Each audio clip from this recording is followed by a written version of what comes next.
everyone, welcome back to my channel. Today's video is another Blu-ray starter pack video. I actually did one of these before about 6 months ago, but there was no theme and it was kind of a longer video and I was pretty much recommending every single movie from every genre. So I figured moving forward, I kind of want to incorporate this on a monthly basis with whatever theme that I'm doing on my channel, just to simplify it and whittle it down. Now, this month's theme on my channel is 80s month. I've been watching movies from the 80s and have had 80s centric videos on the channel. So I figured this would be a fun video to do, particularly if you are just starting off collecting and you're kind of wondering what you should be incorporating in your collection. These are going to be my recommendations for you. So before I get started, if you are brand new here on my channel, you're loving the content, you dig the personality, then please consider hitting that red subscribe down below, as well as the like button, but also that notification bell so you don't miss anything in the future. So let's get started.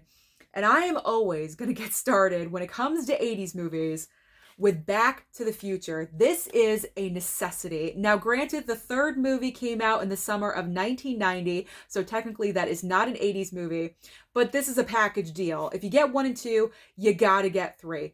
Back to the Future is simply fun. They are fun movies. It is a fantasy. I think every child has dreamed about going back in time and visiting different points of life, but not only that, watching these movies is great to do as a family, because one of my fondest memories is actually watching these films with my parents when I was younger. And ironically, we just watched, all three of us, mom, dad, and me, watched all 3 of these movies again. So it's like, what, 30 years later after these movies came out, and we are still watching them together. That tells you that this trilogy truly stands the test of time. Michael J. Fox and Christopher Lloyd, their chemistry in this film is so unbelievably good. Michael J. Fox was made for this part. Absolutely fantastic trilogy. One of my favorite trilogies out there, and definitely you need to add it into your collection. If you don't have it, you gotta add it in there. It's a must. It's a must. All right, let's move on to a little bit of adventure, shall we? And it is The Goonies. I recently watched this one as well. It's been a while, and I had an awesome time with it. I think I always reference when you're younger, because all of these movies are extremely nostalgic for me because I was born in 1980. So I grew up with these films, and I can remember I watched The Goonies over and over on repeat so much, and I have memories of going into my backyard and trying to replicate the adventures that these guys were having on film. And I gotta say, this ensemble cast, is probably the best young ensemble cast in a movie from the 80s that I can think of right now. I mean, all of them are so talented, and pretty much all of them grew up to have careers as adults, which is pretty impressive. So The Goonies, if you like action, adventure, definitely pick this one up because it really does stand the test of time. All of these ones really, really do. You watch them before and you revisit them and they just give you the same feeling. I love them. Can you tell I love the decade of the 80s? Okay, so now we have a couple of coming of age films. Obviously, I'm going to throw a couple of those in there. Now, the movie that probably made the most impact in the 80s for teenagers is indeed The Breakfast Club, written by John Hughes. This movie, the script is so good. He wrote so well for teenagers. He gave them intelligence, because before he came along, teenagers were kind of written a little bit stupid and they were kind of side characters. He brought teenagers and teenage issues into the forefront of film, and I just think it's absolutely fantastic. All of his movies are just so memorable, but this one is my favorite from John Hughes. Now you have 5 characters, 5 teenagers in this film serving Saturday detention, and they are all different stereotypes. You have the jock, the nerd, the outcast, the princess, and it's Judd Nelson. Whatever Judd Nelson was. The outcast, I don't know, but he's the troublemaker, actually. So you have all these 5 different kinds of teenagers who would never socialize in high school, but because they are stuck together on a Saturday, they're kind of forced to interact with each other. And they share this moment in time where as the film ends, you know they're probably not going to they're probably not going to interact ever again, and this was just like lightning in a bottle moment. It's so good. It's one of those movies that you just gotta revisit at least like 2-3 times a year, which I do. I watch this movie all the time, and I'm actually thinking about watching it tonight as I'm talking about it. So Breakfast Club, definitely. This defines the 1980s. Another coming of age film, which is a little more adult, and I say more adult because they're dealing with more adult problems and issues, and that is Fast Times at Ridgemont High. Now, I love this movie for different reasons. Amy Heckerling directed this. I believe she wrote it as well, if I'm correct. No, Cameron Crowe. Cameron Crowe wrote it. Amy Heckerling directed it. Now, when I say it's more adult, there's not only nudity involved here, but they're also dealing with more adult issues with sex and growing up and getting older, transitioning into college. And it's more adult themed. So I do want you to be aware of that. I'm not really sure how old the younger viewers on my channel are, but when you reach the age where you can watch Fast Times at Ridgemont High, I really do highly recommend it because not only does it have a great ensemble cast, much like Breakfast Club, pretty much, or the Goonies and Breakfast Club, all of these ensemble casts from the 80s have grown up to have adult careers, which I think says a lot about the actors that they chose to play these parts. They're absolutely talented. In this movie, you have Phoebe Cates, you have Jennifer Jason Leigh, Sean Penn is also in this in an iconic role. I absolutely love this movie and I watch it all the time, so I cannot recommend it enough to you. It's so good, so good. Okay, we have another John Hughes movie.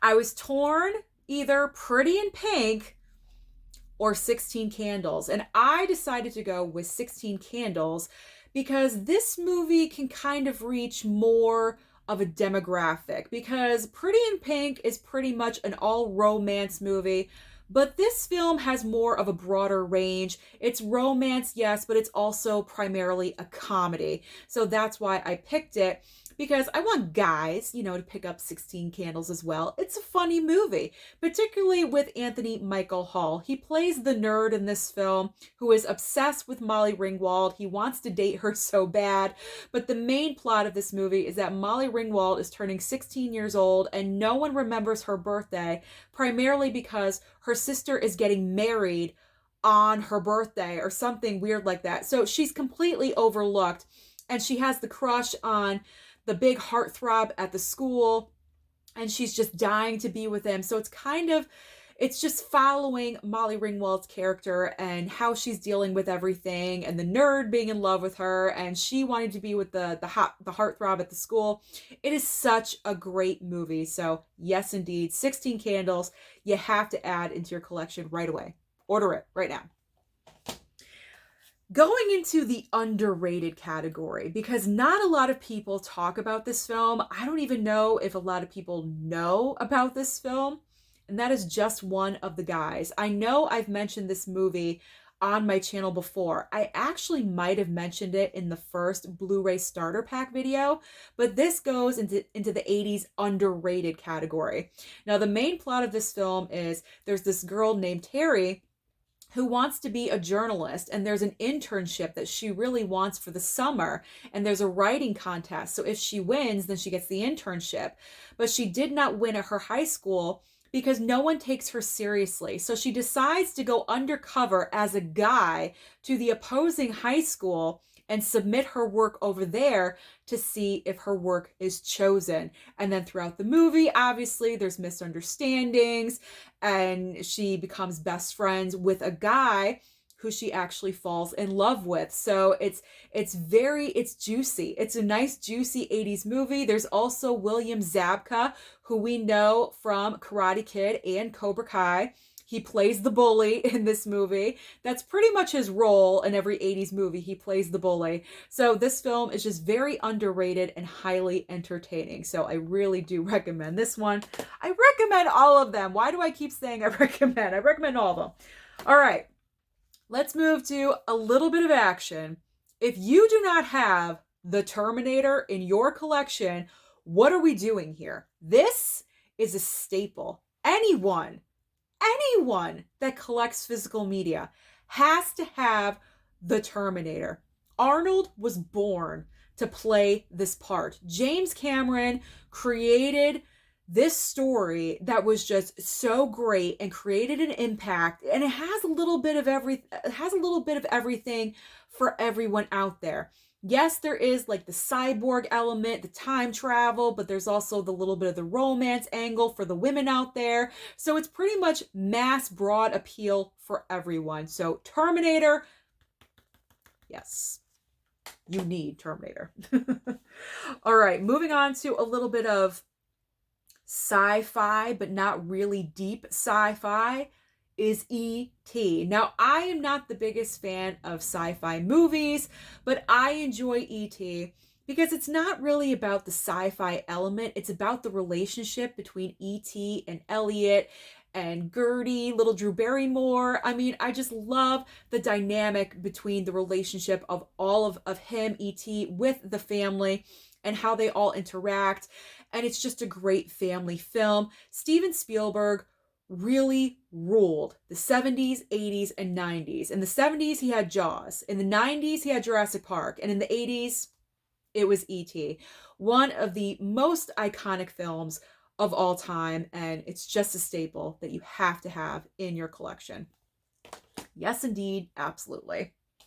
All right, we're going towards a little bit of comedy now. I have two comedy choices for you. Now, this may be a surprise that I'm recommending this. I don't think I've ever talked about this movie here on the channel, but it is a really funny movie, and it's Overboard. Overboard with Goldie Hawn and Kurt Russell. So this movie is so hilarious. I think because mainly Goldie Hawn plays so against type of who she is naturally as a person. So the basic plot of this film is that Goldie Hawn and her husband, they're rich beyond belief.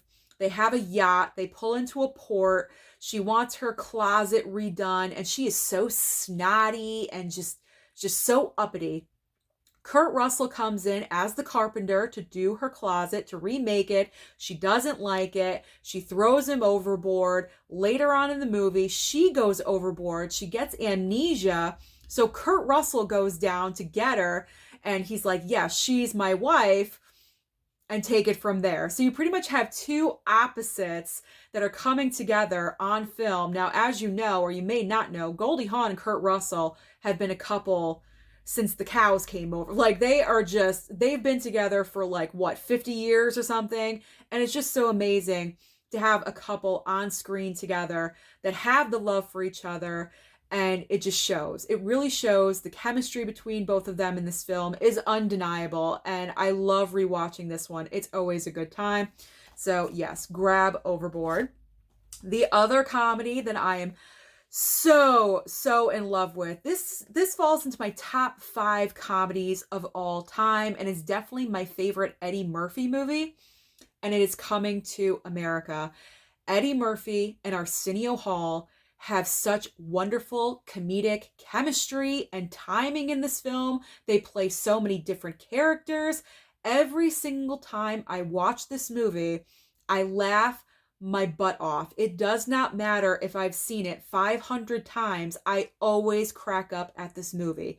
The sequel that just recently came out, not so much. And I kind of wish they just left this alone because it's so iconic and it's so good, but they didn't. They made a sequel, unfortunately, and I'm not a fan of that. But the original Coming to America, I will always recommend, and I will always speak highly of, because the script is intelligent. It has James Earl Jones as his father. It's just an unbelievable, funny, comedic movie that you have to have. It is definitely such a good movie. It's such a staple. Get it right now. Okay, the last movie I'm going to recommend, a little bit of horror. You know me, I'm recently into horror, and I just am falling in love more and more with the Friday the 13th franchise every time I watch it. So the original Friday the 13th came out in the year of 1980, the year that I was born. So I was too young to watch this when it originally came out. But man, this is just one of the original. It's such a good, great slasher movie because it's in the point of view of the killer, and you're kind of wondering like what's gonna happen next, and it's just so simple that it's good. It's one of those movies where there's hardly any budget. The budget was probably $20, and they just went with it, and they made an iconic film that still stands the test of time today. And not only that, it has Kevin Bacon in it. It's got Kevin Bacon. So what else more do you need than that?